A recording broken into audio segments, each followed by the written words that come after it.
তার মানে যদি বিবাহের দাওয়াতটা যদি দিত তাহলে একজনের দাওয়াতে 16 জন গিয়ে সুন্দর মতন ওই উক্তটা বাজায় দিয়ে আসা যেত। হাসতেছেন আপনি, সমাজের বাস্তব অবস্থা হলো এইটা। দাওয়াত দিছে একজনের 5 জন চলে যায়, তাই না? আমি একটু না বলে পারতেছি না, বাদান মাফ করে দেন, বলবো? রহমাতুল্লিল আলামিন বলেছেন, এক বিনা দাওয়াতে যদি কেউ খানা খায় তাহলে দাখালা সারেকান ও খরাজা মুগিরান, চোর হয়ে ঢোকে আর ডাকাত হয়ে বেরোয়। সুবহানাল্লাহ। চোর হয়ে ঢোকে আর ডাকাত হয়ে বেরোয়। তার মানে যখন ঢোকে তখন মনে মনে টিস্যু দিয়ে মুখ মুছতে মুছতে আস্তে আস্তে আবার দেখে কেউ দেখতেন না তো, যেহেতু আমার তো দাওয়াত নাই। বুঝতেছেন না কথা? আপনাদের সবাই দাওয়াত, আমার তো দাওয়াত না। অনেক বছর কেমন আছো, ও কিন্তু আমি চিনি না, উনিও চেনে না, কেমন আছো, সে বসবে কি, তাহলে মনে হয় পরিচিত।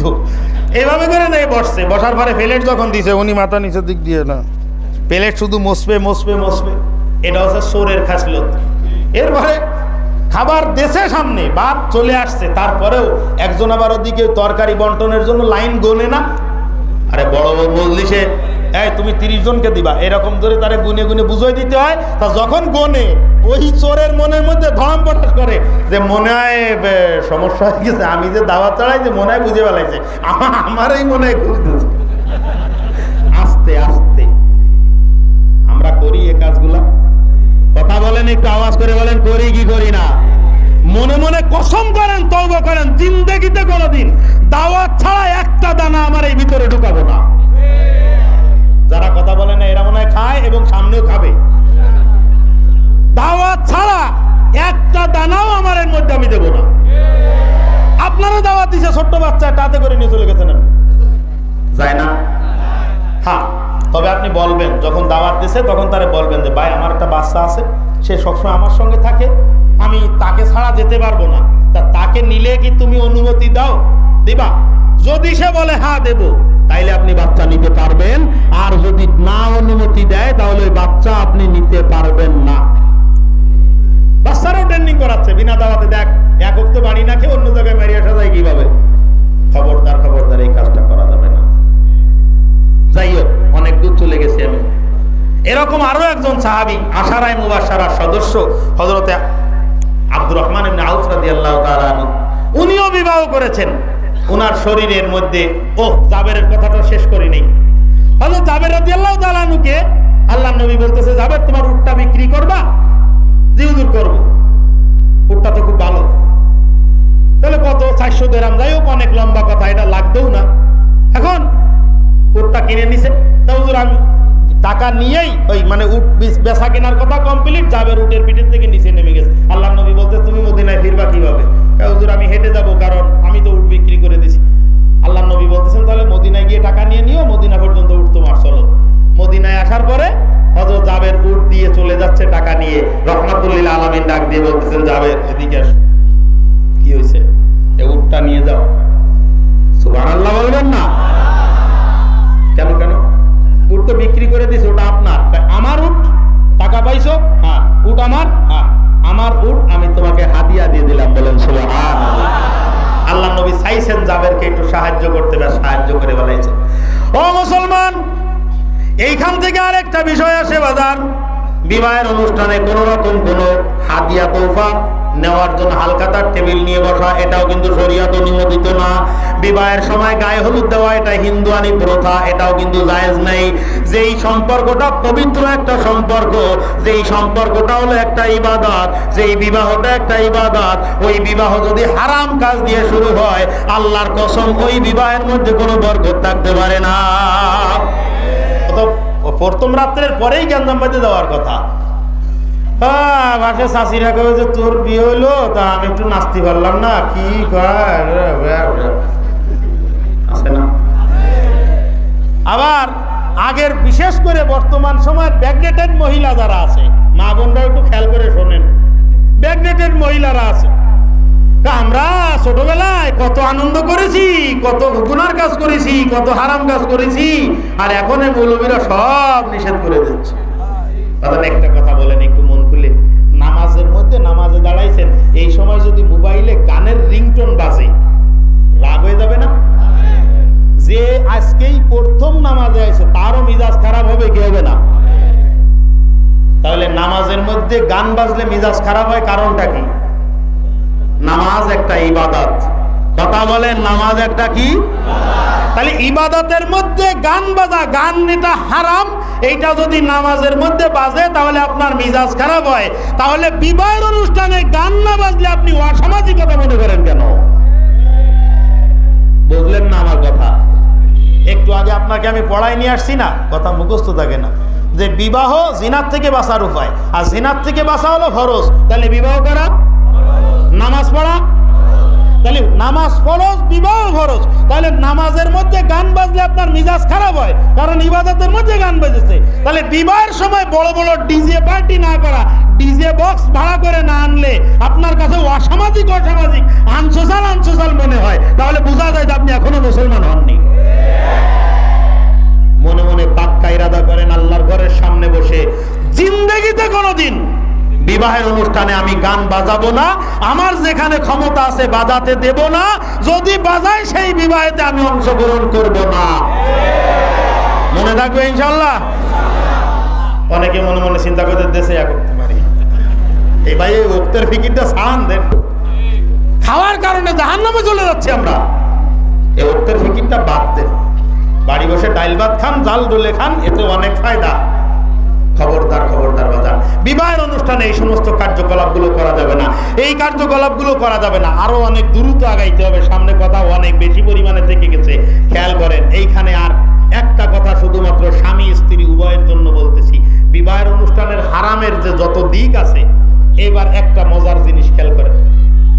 এই মজার জিনিসটা হলো, আমরা যখন বিবাহ পড়াই, সাধারণত আল্লাহ পাকের শুকরিয়া, আপনাদের নেক দোয়া, বড় মসজিদে নামাজ পড়াই, সেই হিসেবে যে কোনো মসজিদের ইমামতি করলে ইমাম সাহেবের ডেকে নিয়ে যায় বিবাহ পড়াইতে। সমাজ এত বেশি পরিমাণে নষ্ট হয়েছে, ওই কাজী সাহেব যে রেজিস্ট্রি মৌলবী থাকে, এই রেজিস্ট্রি মৌলবী, উনি কয় মেয়ের এজেন্ট আনো, দুইজন যে বলে না, আর মেয়ের এজেন্ট আনতে যাবে ছেলে পক্ষের লোক, এখন ছেলে পক্ষের লোক এজেন্ট আনতে যাবে।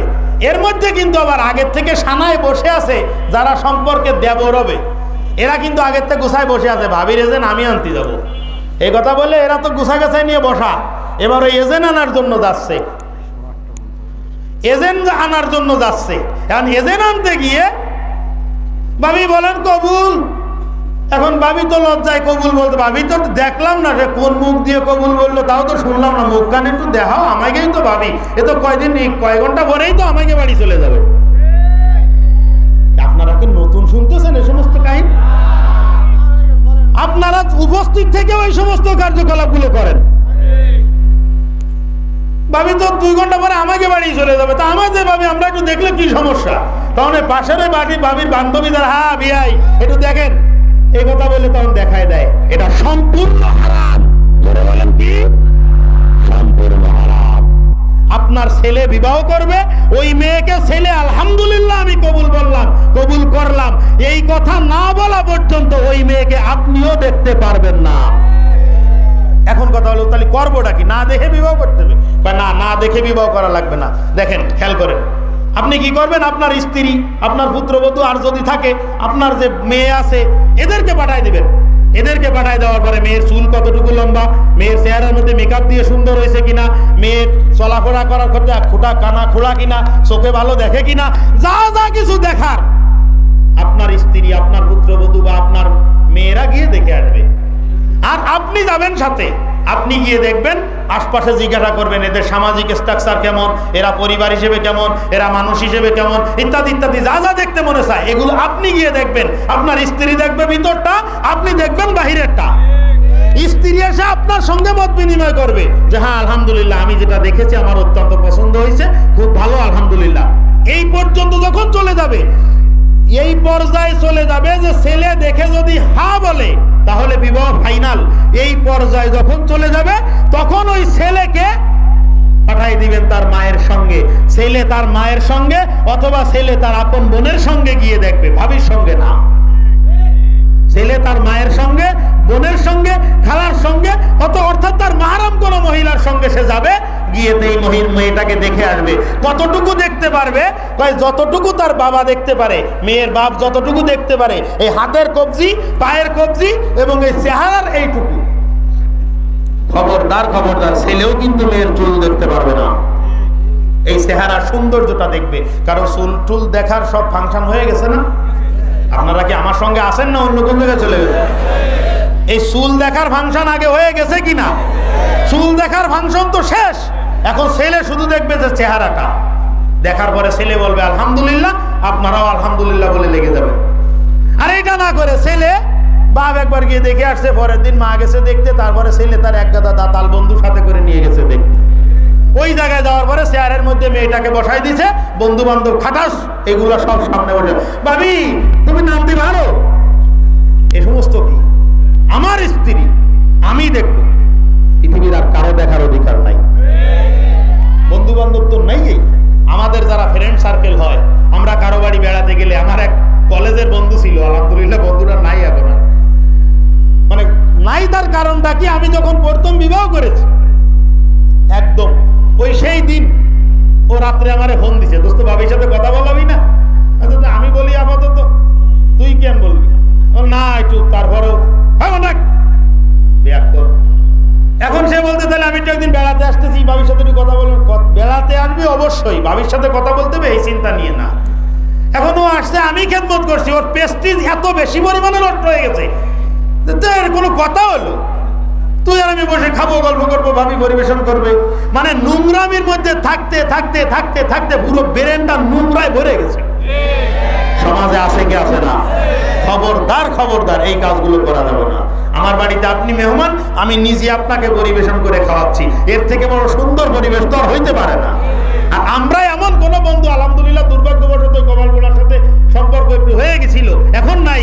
আমরা এমন লোকের সাথেই বন্ধুত্ব করি যারা ওই রকমই, যে নিজেই পরিবেশন করে, তার বাড়িতে আমি গেলে নিজে পরিবেশন করবে, সে আমার বাড়িতে গেলেও আমি নিজে পরিবেশন করবো। আসেন সামনের দিকে যাই। ও মুসলমান, বিবাহের মধ্যে বিবাহটাকে আযাব বানায় ফেলানো যাবে না। বিবাহের মধ্যে অনেক বড় একটা আয়োজন। ছেলের বাপ যারা থাকে, এইগুলো থাকে বড় মারাত্মক একটা দাতাল। একটা লোক মারাত্মক ভাবে বড় একটা গরু বসে কুরবানির সময় বড় টাকায় বিক্রি করার আশায়, আপনারা বসেন, কুরবানির সময় বিক্রি করবে ওই গরুটা, অনেক টাকা বিক্রি হবে, এই রকম একটা আশায় অনেক দাতাল আছে যারা ছেলে বসে, কথা কন, ছেলে বসে কুরবানির সময় বিক্রি করে গরুতে মোটা অঙ্কের টাকা পাবে। আর ঠিক ওই রকম ভাবে একটা ছেলেরে বসে বিয়ে, আসলে তো মানে আমার কোনো ইচ্ছা না, আমার একমাত্র ছেলে ইঞ্জিনিয়ারিং পড়েছে বুয়েটে, আমি আসলে আমার তেমন কোনো চাওয়া পাওয়া বা দাবি দেওয়া কোনো কিছু নাই। তা কি আপনার? তা আমার তেমন কোনো সমস্যা না। এই ছেলেটারে অক্সফোর্ডে একটা চান্স হয়েছে, তো এখানে 30 লাখ টাকা লাগবে। আমি প্রায় সব গুছাই ফেলেছি, মাত্র 28 লক্ষ বাকি আছে, ওই টাকাটা আপনি দিয়ে দিন। এটা আপনার জন্য, এটা আমার জন্য না। কথা বল, সমাজের থেকে এই প্রথা উঠাই দিতে হবে, কথা বলেন ঠিক? খবরদার খবরদার, এরকম কোন পদ্ধতি থাকতে পারবে না। তাহলে আরেক পদ্ধতি থাকতে পারবে, যে বরযাত্রী যাবে 300। এই মেয়েটা, মেয়ের বাবা, এই মেয়ের বাবাটা মেয়ের বাবা হয়ে কি মারাত্মক কবিরা গুনাহ করেছে ভাই? তাকে এইভাবে গলা টিপে শেষ না করলে কি নয়? বুঝলেন না কথা? অথচ রহমাতুল্লিল আলামিন বলতেছেন আব্দুর রহমান ইবনে আউফকে, আব্দুর রহমান আউলি মুআলাউ বিশাতিন, তুমি একটু একটা ছাগল দ্বারা হইলেও একটু অলিমা করো। অলিমা করাটা হলো সুন্নাত। অনুষ্ঠান হবে ছেলের বাড়ি, আমরা পদ্ধতি পাল্টায় অনুষ্ঠান বানাইছি মেয়ের বাড়িতে। হ্যাঁ বিয়ে, আমার তো ইজ্জত তাই না? তো 200 লোক না গেলে আমার ফ্যামিলি অনেক বড়, না গেলে আমার সম্ভব না। যদি এইরকমই আপনার ফ্যামিলি যদি করতে হয়, তাহলে এই 200 লোকের খাওয়ার যাবতীয় খরচ আগে বিয়ের বাড়িতে পাঠাই দিবেন, তারপরে গিয়ে ইজ্জত বাঁচাবেন। দেখবেন তখন আর ইজ্জতের কথা মনে আসবে না। রাগ করতেছেন আপনারা? খবরদার খবরদার, একটু খেয়াল করেন। এই ধরনের হারামি দিয়ে যদি বিবাহ হয়, তাহলে এই পবিত্র বন্ধনের মধ্যে সমস্যা সৃষ্টি হবে। কথা বলেন ঠিক কি ঠিক না?